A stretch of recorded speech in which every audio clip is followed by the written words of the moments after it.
정말 충격적입니다. 그동안 맛있게 드셔왔던 달콤한 과일들이 여러분의 콩팥을 조용히 녹이고 있었다면 믿으시겠습니까? 아마 믿기 힘드실 거예요. 하지만 매년 수천 명의 어르신들이 이 과일을 드시고 가슴 두근거림을 호소하시다가 결국 호흡 곤란으로 인해 응급실에 실려오신다는 겁니다. 저는 31년 동안 내과에서 수많은 환자분들을 만나며 한 가지 사실을 깨달았습니다. 건강에 좋다고 믿었던 그 과일이 오히려 콩팥을 망가뜨리고 있다는 사실을 말이죠. 처음엔 다들 같은 말씀을 하세요. 과일이 몸에 나쁠 리가 있나요? 자연에서 온 건데. 괜찮겠죠 하면서요. 그렇게 스스로 한 조각을 더 드시는 겁니다. 한국 어르신 7명 중 6명이 몸에 좋다고 철석같이 믿어오며 매일 챙겨 드시는 이 과일 때문에 지금 현재도 신장은 조용한 비명을 지르고 있습니다. 저는 지금까지 그 누구도 병원에서도 절대 알려주지 않는 충격적인 진실을 공개하려 합니다. 전 병원의 편이 아니고 언제나 늘 여러분의 편입니다. 특히 60세 이상이신 분들은 오늘 영상을 절대 놓치지 마세요. 왜냐하면 콩팥은 한번 나빠지기 시작하면 다시 되돌리기가 정말 어려운 장기이기 때문입니다. 지금 어떤 과일을 드시느냐에 따라서 신장이 서서히 망가질 수도 있고 반대로 다시 힘을 되찾을 수도 있거든요. 오늘 제가 말씀드릴 내용은 크게 세 가지입니다. 첫째, 콩팥을 서서히 망가뜨리는 위험한 과일들인데요. 우리가 건강에 좋다고 믿고 자주 드시는 과일 중에 오히려 독이 되는 것들을 정확히 짚어드릴 겁니다. 둘째, 지친 신장을 회복시키는 착한 과일들이죠. 부담을 주지 않으면서 오히려 노폐물 배출을 돕고 염증을 가라앉히는 과일들이 있거든요. 어떤 과일이 왜 좋은지 원리까지 자세히 알려드릴게요. 셋째, 상황별 맞춤 섭취법입니다. 고혈압으로 약 드시는 분, 당뇨로 혈당 관리하시는 분, 이미 수치가 좋지 않으신 분, 각각 어떻게 드셔야 안전하면서도 효과를 극대화할 수 있는지 구체적으로 설명드리겠습니다. 끝까지 함께 해주신다면 콩팥을 망가뜨리는 최악의 과일 5가지와 죽어가는 신장을 다시 살리는 최고의 과일 5가지를 전부 정확하게 알게 되실 겁니다. 이 영상이 도움이 된다고 생각되신다면 지금 잠시 멈추고 구독 버튼을 눌러주세요. 저를 위한 일이 아닙니다. 바로 여러분과 사랑하는 가족의 건강을 지키기 위해서입니다. 자, 본격적으로 이야기를 시작하기 전에 먼저 콩팥이 우리 몸에서 어떤 일을 하는지부터 말씀드려야 할 것 같습니다. 왜냐하면 이걸 제대로 알아야 왜 특정 과일이 위험한지, 왜 나이가 들수록 더 조심해야 하는지 정확하게 이해하실 수 있거든요. 콩팥은 우리 몸에서 가장 열심히 일하는 장기 중 하나입니다. 등 쪽 허리 양옆에 주먹만 한 크기로 2개가 자리 잡고 있는데요. 이 작은 장기가 하루에 무려 180리터에 달하는 혈액을 걸러냅니다. 180리터면 2리터짜리 생수병 90개 분량이죠. 우리가 잠을 자는 동안에도, 밥을 먹는 동안에도, 텔레비전을 보며 쉬는 동안에도 콩팥은 단 1초도 멈추지 않고 피를 깨끗하게 청소하고 있는 겁니다. 콩팥이 하는 일을 쉽게 비유하자면 집 안에 있는 정수기와 비슷합니다. 정수기가 수돗물에서 불순물을 걸러내서 깨끗한 물을 만들어주듯이 콩팥은 혈액 속에 떠다니는 노폐물과 독소를 걸러내서 소변으로 내보내는 역할을 하죠. 그런데 정수기 필터도 오래 쓰면 성능이 떨어지잖아요. 처음에는 물이 깨끗하게 나오다가 몇 년 지나면 필터가 막히고 찌꺼기가 끼어서 제대로 작동을 안 하게 됩니다. 콩팥도 마찬가지입니다. 나이가 들면서 이 필터 역할을 하는 부분이 점점 노후화되기 시작하거든요. 콩팥 안에는 사구체라는 아주 작은 필터 덩어리가 있습니다. 한쪽 콩팥에만 약 100만 개 정도가 들어있고요. 양쪽을 합치면 200만 개가 넘죠. 이 사구체들이 촘촘한 그물망처럼 혈액을 걸러내는 역할을 하는데 문제는 이 사구체가 한번 망가지면 다시 재생되지 않는다는 점입니다. 간은 일부가 손상돼도 스스로 재생이 되잖아요. 그런데 콩팥은 그렇지 않습니다. 한번 망가지면 그 상태로 평생을 가는 거죠. 그래서 콩팥은 한번 나빠지기 시작하면 되돌리기가 정말 어려운 장기라고 하는 겁니다. 여기서 정말 무서운 사실 하나를 말씀드리겠습니다. 콩팥은 기능이 절반 이상 망가져도 아무런 증상이 나타나지 않는 경우가 많습니다. 그래서 침묵의 장기라고 불리는 건데요. 대부분의 분들이 콩팥 기능이 20%에서 30% 수준까지 떨어지고 나서야 뭔가 이상하다는 걸 느끼세요. 그때 가서 병원에 가보시면은 이미 만성 콩팥병 판정을 받으시는 경우가 많고요. 심한 경우에는 투석을 준비해야 한다는 이야기를 듣게 되시는 거죠. 나이가 들면 콩팥에 어떤 변화가 생기는지 좀 더 구체적으로 말씀드려 볼게요. 30세를 기준으로 콩팥의 역과 능력은 매년 조금씩 떨어지기 시작합니다. 의학계에서는 1년에 약 1%씩 기능이 감소한다고 보고 있죠. 그러니까 30대 때 콩팥 기능을 100점이라고 치면 40대에는 90점, 50대에는 80점, 60대가 되면 70점 정도로 떨어진다는 겁니다. 물론 개인차가 있긴 하지만 평균적으로 그렇다는 이야기입니다. 또 다른 의학 연구에서는 10년마다 콩팥의 사구체 여과율이 6%에서 8%씩 감소한다는 결과도 있고요. 콩팥으로 가는 혈류량도 10년에 10%씩 줄어든다고 합니다. 심지어 30대에 비해서 80대가 되면 콩팥 자체의 크기도 25%에서 30% 정도 작아진다고 하고요. 이게 무슨 의미냐면 젊었을 때는 아무 문제 없이 처리하던 양의 노폐물을 나이가 들면 그만큼 처리하기가 힘들어진다는 뜻입니다. 젊은 사람은 과일을 여러 개 먹어도 콩팥이 그 안에 들어있는 칼륨을 척척 걸러내서 소변으로 내보낼 수 있습니다. 그런데 60세가 넘어서 콩팥 기능이 절반 수준으로 떨어진 분이 똑같이 드시면 상황이 완전히 달라지죠. 콩팥이 칼륨을 제때 걸러내지 못하면 혈액 속에 칼륨이 점점 쌓이게 되는데요. 이 상태를 의학 용어로 고칼륨 혈증이라고 부릅니다. 고칼륨 혈증이 왜 무서운지 아시나요? 초기에는 별다른 증상이 없다가 어느 순간 손발이 저리고 입술 주변이 얼얼한 느낌이 들기 시작합니다. 그러다가 갑자기 심장이 불규칙하게 뛰는 부정맥이 오고 심한 경우에는 심장이 멈추는 심정지까지 발생할 수 있습니다. 실제로 여름철마다 과일을 드시고 응급실에 실려오시는 어르신들이 적지 않은데요. 대부분 이 고칼륨 혈증이 원인인 경우가 많습니다. 더 큰 문제는 고혈압이나 당뇨를 갖고 계신 분들입니다. 이 두 가지 질환이 콩팥을 망가뜨리는 가장 큰 원인이거든요. 당뇨병은 콩팥의 미세혈관을 손상시키고 고혈압은 콩팥으로 가는 혈관을 두껍게 만들어서 혈액순환을 방해합니다. 그래서 당뇨나 고혈압을 오래 앓으신 분들은 콩팥 기능이 더 빨리 떨어질 수밖에 없는 거죠. 실제로 만성 콩팥병 원인의 약 70%가 당뇨병과 고혈압이라는 통계도 있습니다. 그리고 혈압약을 드시는 분들은 한 가지 더 주의하셔야 할 게 있습니다. 일부 혈압약에는 칼륨 수치를 높이는 성분이 들어있거든요. 약 자체가 칼륨 배출을 억제하는 작용을 하기 때문에 여기에 칼륨이 많은 과일까지 드시면 혈중 칼륨 농도가 급격하게 올라갈 수 있습니다. 이제부터가 진짜 중요합니다. 도대체 어떤 과일이 콩팥을 망가뜨리는지 그리고 왜 그 과일들이 위험한지 하나하나 짚어드릴 텐데요. 아마 듣고 나시면 깜짝 놀라실 겁니다. 우리가 평소에 건강에 좋다고 믿고 드시던 과일들이 대부분이거든요. 첫 번째로 말씀드릴 과일은 여름철 국민 과일이라고 불리는 참외입니다. 많은 분들이 참외는 수분 보충에 좋고 피로 회복에 좋다고 알고 계시죠. 시원하고 달콤해서 여름이면 냉장고에 꼭 넣어두시는 분들이 많으실 겁니다. 무더운 날 냉장고에서 꺼낸 차가운 참외 한 입 베어물면 더위가 싹 가시는 것 같잖아요. 그래서 여름철이면 참외를 박스째 사다 놓고 하루에 서너 개씩 드시는 분들도 계십니다. 그런데 이 참외가 콩팥이 약한 분들에게는 굉장히 위험할 수 있다는 사실을 아시는 분은 많지 않습니다. 질병관리청에서는 콩팥 기능이 약해지면 칼륨을 배출하는 속도가 크게 느려질 수 있다고 설명하고 있는데요.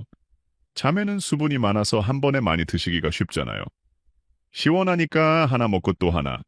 이렇게 계속 손이 가게 되죠. 그런데 이렇게 과다 섭취를 하시면 노년층에서 혈중 칼륨이 갑자기 올라가서 콩팥에 큰 부담을 줄 수 있다는 점이 실제로 강조되고 있습니다. 참외 한 개에 들어있는 칼륨 양이 450mg이 넘습니다. 이게 어느 정도인지 감이 안 오실 수 있는데요.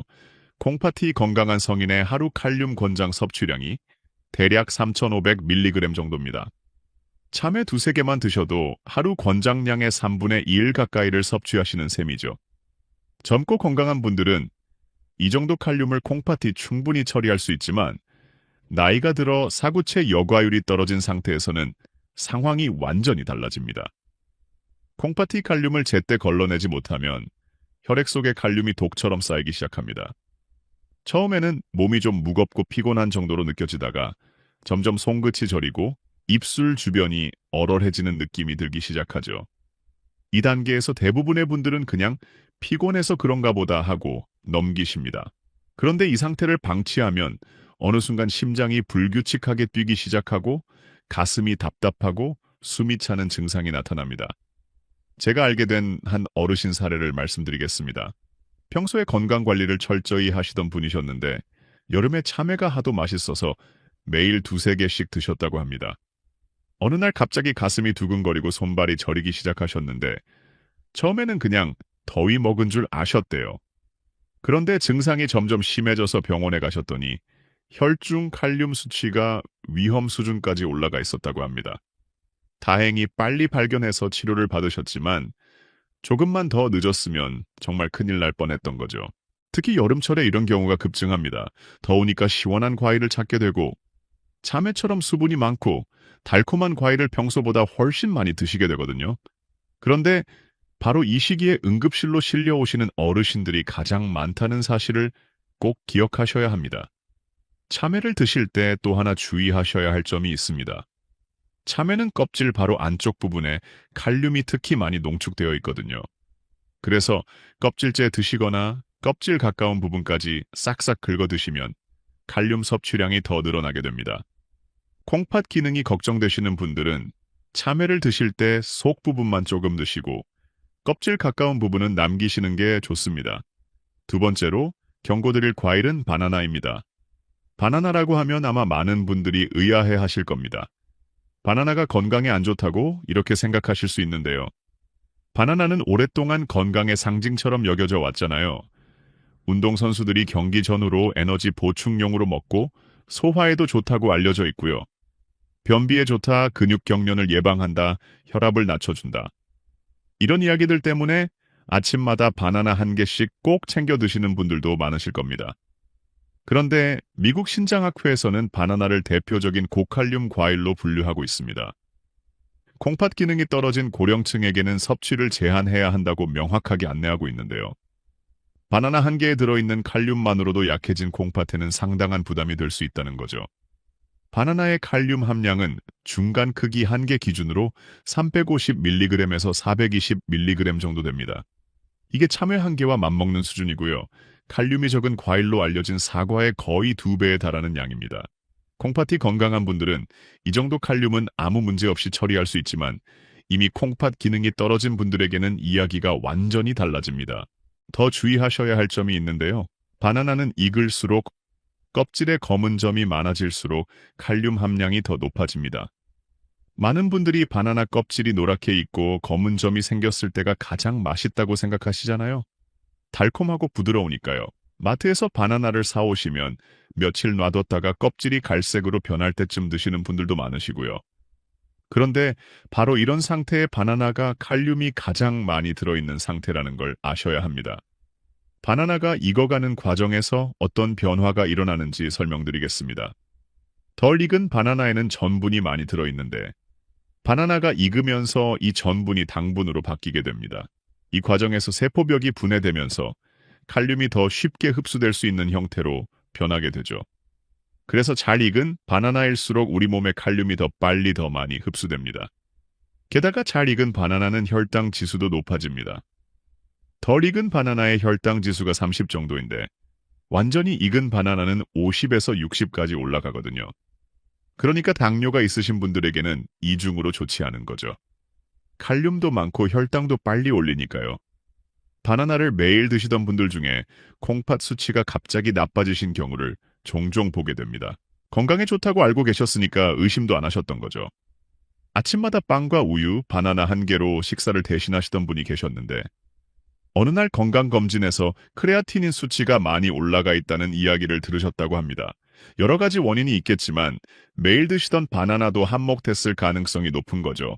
세 번째 과일은 토마토입니다. 토마토는 건강식품의 대명사처럼 여겨지는 과일이죠. 리코펜이 풍부해서 항산화 작용을 하고 혈관 건강에도 좋다고 알려져 있잖아요. 전립선 건강에 좋다, 피부 노화를 막아준다, 심장병 예방에 효과가 있다. 이런 이야기들 때문에 매일 토마토 주스를 드시거나 식사할 때마다 토마토를 곁들여 드시는 분들이 많으실 겁니다. 특히 토마토는 열을 가해서 익혀 드시면 리코펜 흡수율이 더 높아진다고 알려져 있잖아요. 그래서 토마토 소스를 만들어서 드시거나 토마토를 볶아서 드시거나 토마토 주스를 따뜻하게 데워서 드시는 분들도 계시죠. 건강을 위해서 일부러 토마토 섭취량을 늘리신 분들도 많으실 겁니다. 그런데 미국 국립보건원 자료에서는 토마토를 칼륨 함량이 높은 식품으로 분류하고 있습니다. 콩팥 기능이 약한 분들에게는 토마토나 토마토 주스 섭취를 조절하라고 안내하고 있는데요. 토마토에는 칼륨뿐만 아니라 산 성분도 많이 들어있어서 콩팥의 배출 부담이 더 커질 수 있다는 내용도 함께 나와 있습니다.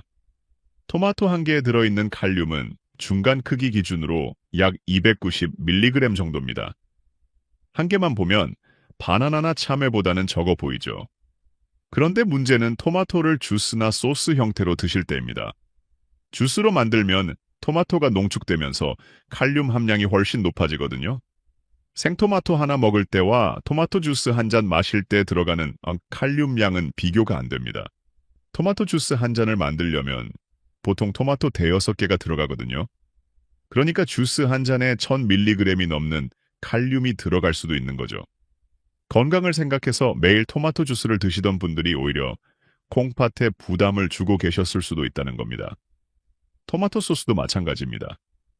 파스타에 뿌려 먹는 토마토 소스, 피자에 바르는 토마토 소스, 이런 것들도 다 농축된 형태잖아요. 소스 한 컵에 내 토마토 10개 이상의 칼륨이 들어있을 수 있습니다. 그래서 콩팥 기능이 걱정되시는 분들은 토마토 소스가 많이 들어간 음식을 자주 드시는 것도 주의하셔야 합니다. 토마토에 들어있는 산 성분도 문제가 될 수 있습니다. 토마토에는 구연산, 사과산 같은 유기산이 많이 들어있는데요. 이런 산 성분이 콩팥을 통해 배출될 때 추가적인 부담을 줄 수 있거든요. 특히 공복에 토마토를 드시면 위산 분비가 촉진되면서 속이 쓰린 증상이 나타날 수도 있고요. 네 번째로 말씀드릴 과일은 수박입니다. 여름하면 수박이죠. 시원하고 달콤한 수박 한 조각 먹으면 더위가 싹 가시는 것 같잖아요. 가족들이 모여 앉아서 수박을 쪼개 먹는 모습은 여름철 대표적인 풍경이기도 하고요. 수박은 92% 이상이 수분으로 이루어져 있어서 몸의 수분을 보충하는데 좋다고 많이들 알고 계십니다. 심지어 물을 잘 안 드시는 어르신들 중에는 물 대신 수박을 드시는 분들도 계시죠. 물은 밋밋해서 잘 안 넘어가는데 수박은 달콤하고 시원해서 먹기가 편하니까요.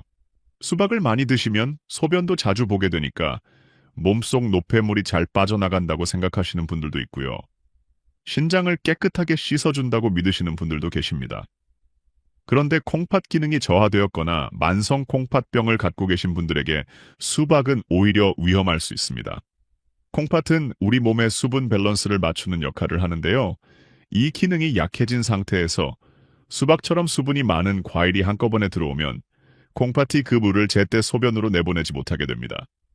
건강한 콩팥은 수분 조절을 하는 댐과 같은 역할을 합니다. 물이 많이 들어오면 배출량을 늘리고 물이 부족하면 배출량을 줄여서 몸속 수분을 일정하게 유지하죠. 그런데 콩팥 기능이 떨어지면 이 댐이 제대로 작동하지 않게 됩니다. 물이 들어와도 내보내지를 못하는 거죠. 그러면은 몸 안에 물이 고이기 시작하는데요. 이게 다리나 발목이 붓는 정도로 끝나면 다행이지만 심한 경우에는 폐로 물이 차는 폐부종까지 발생할 수 있습니다. 폐부종이 오면 누워있을 때 숨이 차고 밤에 자다가 갑자기 숨이 막혀서 깨는 증상이 나타납니다. 처음에는 그냥 잠을 설친 것 같다가 점점 심해지면 앉아있어도 숨쉬기가 힘들어지죠. 수박에도 칼륨이 상당량 들어있습니다. 수박 한 조각에 약 170mg 정도의 칼륨이 있는데요. 문제는 수박을 한 조각만 드시는 분이 거의 없다는 겁니다. 시원하고 달콤하니까 4-5조각은 기본으로 드시잖아요. 그러면 칼륨 섭취량도 그만큼 늘어나는 거죠. 거기에 수분까지 한꺼번에 많이 들어가니까 콩팥 입장에서는 이중 부담인 겁니다.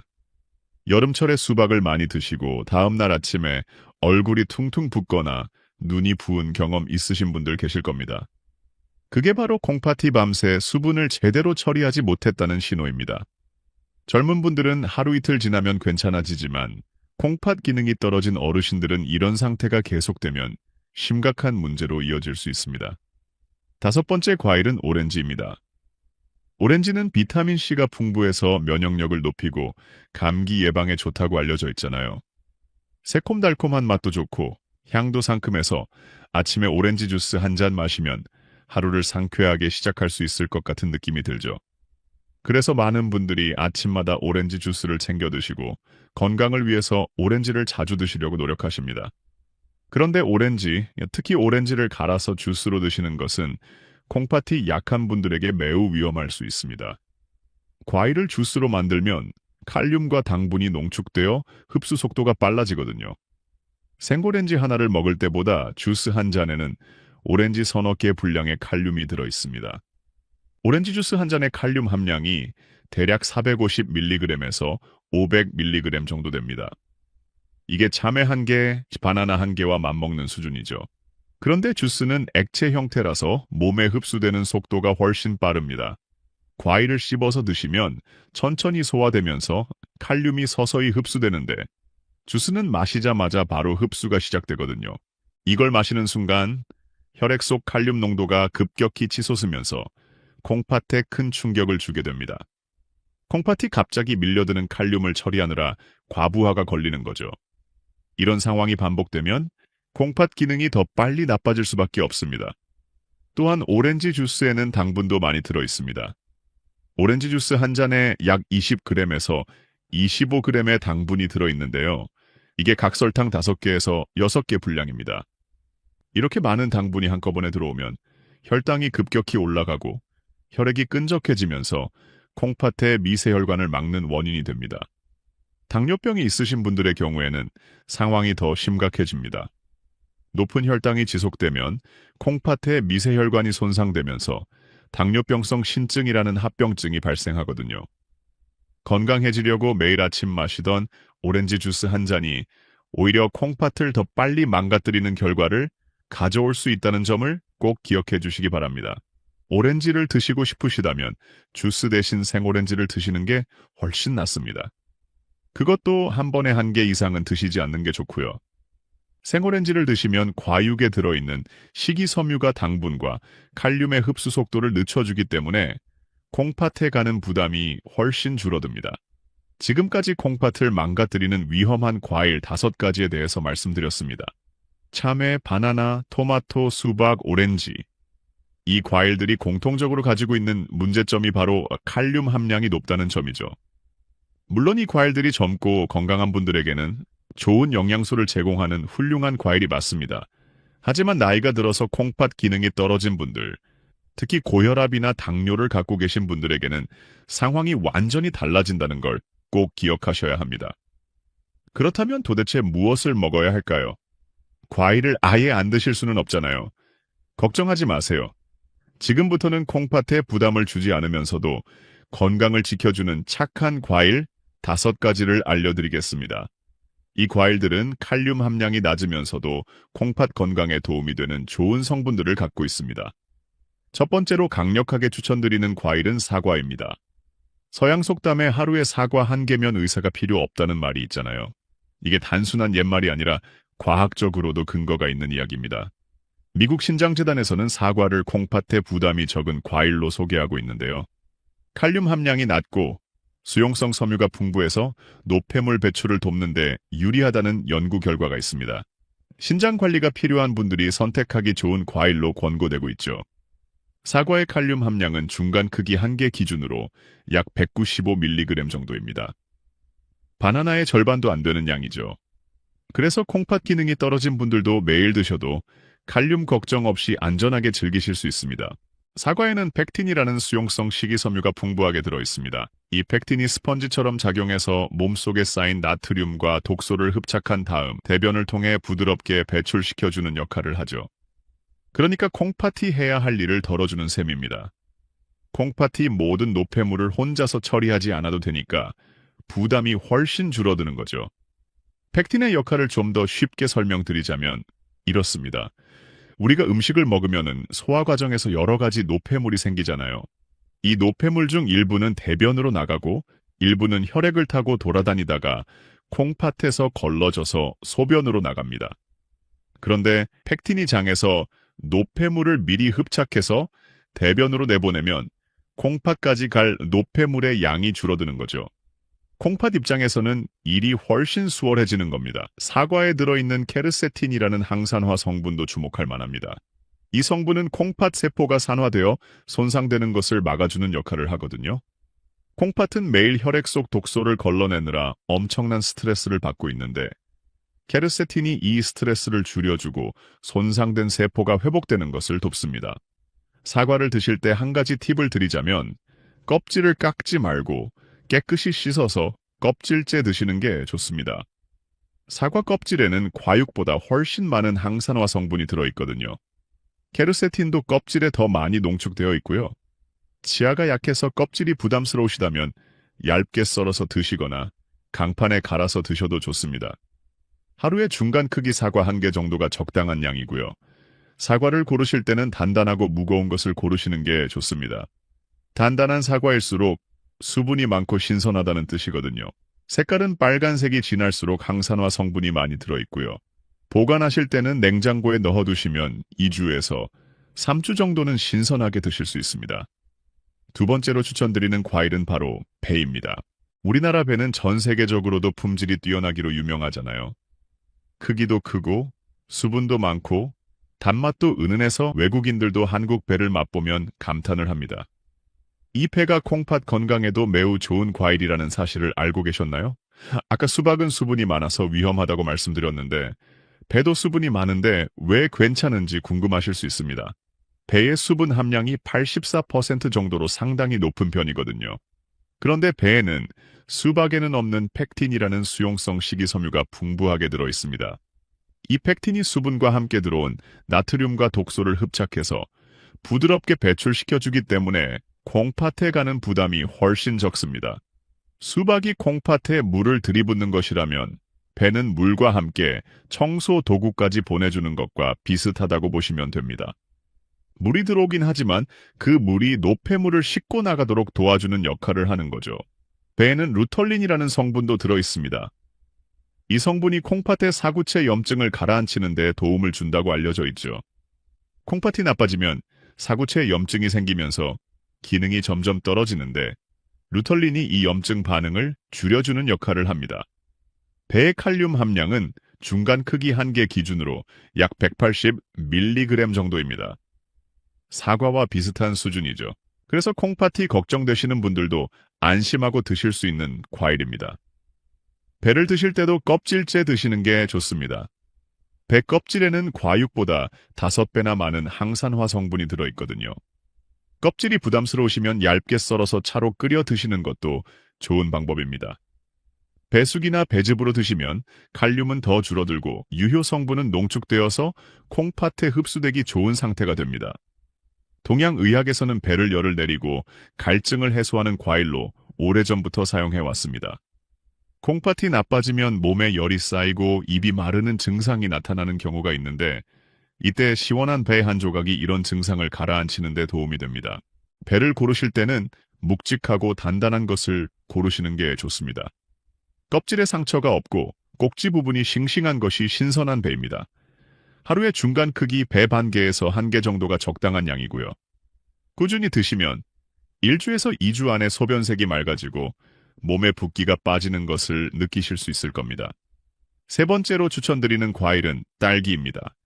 많은 분들이 딸기는 달콤해서 콩팥이나 당뇨에 나쁘지 않을까 걱정하시는데요. 사실 딸기는 콩팥 건강에 매우 좋은 과일 중 하나입니다. 딸기의 달콤한 맛 때문에 당분이 많을 것 같지만 실제로 딸기의 당 함량은 다른 과일에 비해서 낮은 편이거든요. 딸기에는 엘라그산이라는 특별한 성분이 들어있습니다. 이 성분은 강력한 항산화 작용을 해서 콩팥 세포가 산화되어 손상되는 것을 막아주는 역할을 하죠. 우리 콩팥은 매일 혈액 속 독소를 걸러내느라 염증 수치가 높아지기 쉬운데 엘라그산이 이 염증을 가라앉히고 손상된 세포가 회복되는 것을 돕습니다. 미국에서 진행된 연구에 따르면 딸기를 꾸준히 섭취한 그룹은 그렇지 않은 그룹에 비해 신장 기능 저하 속도가 현저히 느려졌고 염증 지표가 30% 이상 개선된 것으로 나타났습니다. 이는 다른 과일에서는 보기 힘든 놀라운 결과죠. 딸기의 칼륨 함량은 100g당 150mg 정도로 상당히 낮은 편입니다. 바나나의 절반도 안 되고 참외의 3분의 1 수준이죠. 그러니까 콩팥에 부담을 주지 않으면서도 필요한 비타민과 미네랄을 안전하게 섭취하실 수 있는 겁니다. 딸기에는 비타민C도 풍부하게 들어있습니다. 딸기 100g에 들어있는 비타민C가 오렌지보다 더 많거든요. 그래서 오렌지 대신 딸기로 비타민C를 섭취하시면 칼륨 걱정 없이 면역력도 챙기실 수 있습니다. 딸기를 드실 때 주의하셔야 할 점이 하나 있습니다. 꼭지를 먼저 떼고 씻으시면 안 됩니다. 꼭지를 떼면 그 부분으로 비타민이 빠져나가고 물에 남아있던 잔류 농약이 스며들 수 있거든요. 반드시 흐르는 물에 30초 정도 깨끗이 씻은 다음에 드시기 직전에 꼭지를 떼고 드시는 게 좋습니다. 하루에 중간 크기 딸기로 7알에서 10알 정도가 적당한 양입니다. 이 정도면 칼륨 걱정 없이 콩팥을 보호하는 항산화 성분을 충분히 섭취하실 수 있습니다. 네 번째로 추천드리는 과일은 파인애플입니다. 혹시 고기를 드시고 나서 소화가 안 될 때 파인애플을 드셔보신 적 있으신가요? 파인애플을 먹으면 소화가 잘 되는 느낌이 드셨을 겁니다. 이게 바로 파인애플에 들어있는 브로멜라인이라는 효소 덕분인데요. 이 효소가 콩팥 건강에도 아주 좋은 역할을 합니다. 브로멜라인은 천연 단백질 분해 효소입니다. 단백질을 잘게 쪼개서 소화가 잘 되도록 도와주는 역할을 하죠. 그런데 이 효소가 콩팥 건강과 무슨 관련이 있을까요? 콩팥이 나빠지는 원인 중 하나가 혈액 속에 떠다니는 단백질 찌꺼기입니다. 우리가 고기나 생선, 계란, 콩류를 먹으면 단백질이 아미노산으로 분해되어 사용되는데 이 과정이 100% 완벽하게 이루어지지는 않습니다. 분해되지 못한 단백질 일부가 혈액 속에서 노폐물로 남게 되죠. 그러면 단백질 노폐물이 사구체에 쌓이면서 필터가 막히고 망가지게 되죠. 이때 파인애플의 브로멜라인이 혈액 속 단백질 찌꺼기를 잘게 부수고 분해해서 콩팥이 쉽게 배출할 수 있도록 도와줍니다. 꽉 막힌 하수구에 세정제를 부어서 뚫어주는 것과 비슷한 원리라고 보시면 됩니다. 브로멜라인에는 항염증 작용도 있습니다. 콩팥 조직에 생긴 염증을 가라앉히고 부기를 빼주는 효과가 있어서 콩팥 세포가 더 건강하게 유지될 수 있도록 돕습니다. 파인애플의 칼륨 함량은 100g당 109mg 정도로 바나나의 4분의 1 수준밖에 되지 않습니다. 단맛을 즐기면서도 칼륨 걱정에서 안전할 수 있는 몇 안 되는 과일 중 하나인 거죠. 다만 파인애플을 드실 때 절대로 통조림으로 드시면 안 됩니다. 통조림 파인애플은 설탕물에 절여져 있어서 당분이 너무 높거든요. 혈액을 끈적하게 만들고 혈당을 급격히 올려서 콩팥에 부담을 줍니다. 게다가 통조림을 만드는 과정에서 고온 처리를 하기 때문에 브로멜라인이 대부분 파괴되어 버립니다. 반드시 생과일로 드셔야 효과를 보실 수 있습니다. 파인애플 가운데 있는 딱딱한 심지 부분에 브로멜라인이 가장 많이 들어있습니다. 대부분 이 부분을 버리시는데 콩팥 건강을 위해서라면 버리지 마시고 얇게 썰어서 꼭꼭 씹어 드시는 게 좋습니다. 하루에 밥 공기로 반 공기 정도, 두세 쪽이 적당한 양이고요. 식사 후에 디저트로 드시면 소화도 돕고 콩팥 부담도 줄이는 일석이조의 효과를 보실 수 있습니다. 다섯 번째로 추천드리는 과일은 포도입니다. 포도에는 레스베라트롤이라는 강력한 항산화 성분이 들어있습니다. 이 성분은 원래 포도가 자외선이나 세균으로부터 자신을 보호하기 위해 만들어내는 물질인데요. 이게 우리 몸에 들어오면 콩팥의 미세혈관을 보호하고 염증을 줄여주는 역할을 합니다. 레스베라트롤은 특히 콩팥의 산화 스트레스를 줄여주는 효과가 뛰어납니다. 콩팥은 매일 혈액을 걸러내면서 활성산소라는 유해 물질에 노출되는데요. 이 활성산소가 콩팥 세포를 공격해서 손상시키는 원인이 됩니다. 레스베라트롤이 이 활성산소를 중화시켜서 콩팥 세포가 손상되는 것을 막아주는 거죠. 포도의 칼륨 함량은 100g당 약 190mg 정도로 사과와 비슷한 수준입니다. 콩팥에 부담을 주지 않으면서 드실 수 있는 안전한 과일이죠. 포도를 고르실 때는 껍질색이 진한 것을 고르시는 게 좋습니다. 레스베라트롤은 주로 껍질에 들어있는데 껍질색이 진할수록 이 성분이 더 많이 들어있거든요. 청포도보다는 적포도나 거봉 같은 진한 색 포도가 항산화 성분이 더 풍부합니다. 포도를 드실 때는 껍질째 드시는 게 좋고요.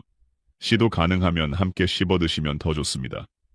포도 씨에도 항산화 성분이 많이 들어있거든요. 다만 포도도 당분이 있으니까 너무 많이 드시면 혈당에 영향을 줄 수 있습니다. 하루에 15알에서 20알 정도로 조절해서 드시는 게 좋습니다. 지금까지 콩팥을 살리는 착한 과일 5가지에 대해서 말씀드렸습니다. 사과, 배, 딸기, 파인애플, 포도. 이 과일들을 드셔야 하는 이유는 단순히 칼륨이 적기 때문만이 아닙니다. 이 과일들은 콩팥이 받는 스트레스를 줄여주고 염증을 가라앉히고 노폐물 배출을 도와서 지친 콩팥이 다시 힘을 찾을 수 있도록 도와주는 역할을 하거든요. 그런데 여기서 한 가지 꼭 알아두셔야 할 점이 있습니다. 아무리 좋은 과일이라도 언제 어떻게 먹느냐에 따라서 약이 될 수도 있고 독이 될 수도 있다는 사실입니다. 콩팥을 살리기 위해서 반드시 지켜야 할 섭취 원칙이 있는데요. 이걸 모르시면 좋은 과일을 드셔도 효과를 제대로 보시기 어렵습니다.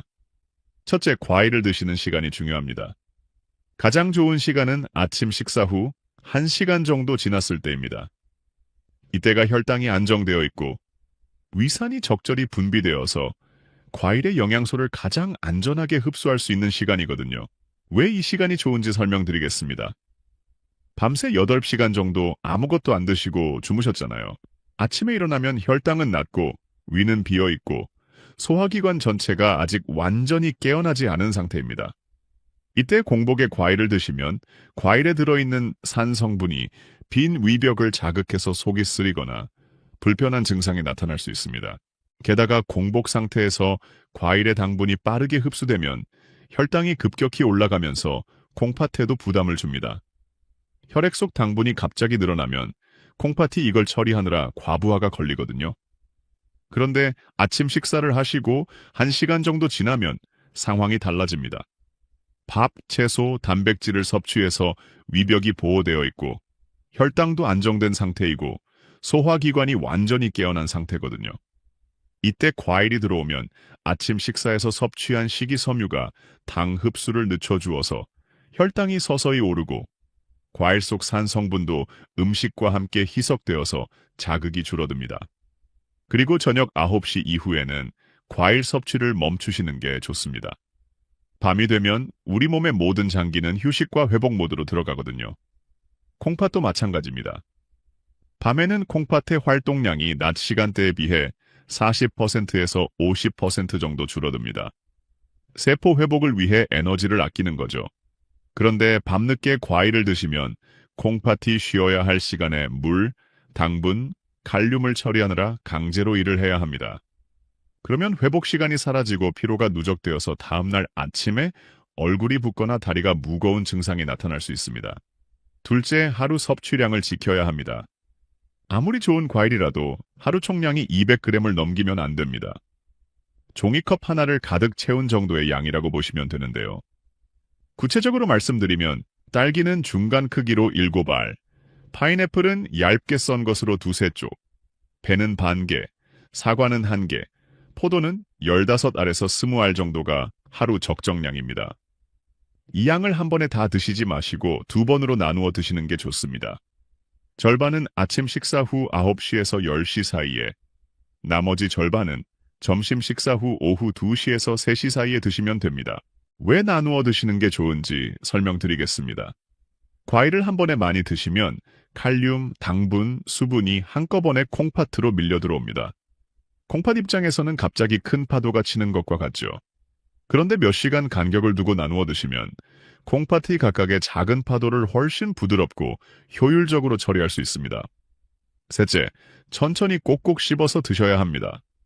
과일을 대충 몇 번 씹고 바로 삼켜버리시는 분들이 많습니다. 빨리 먹는 습관이 있으신 분들은 특히 그러시죠.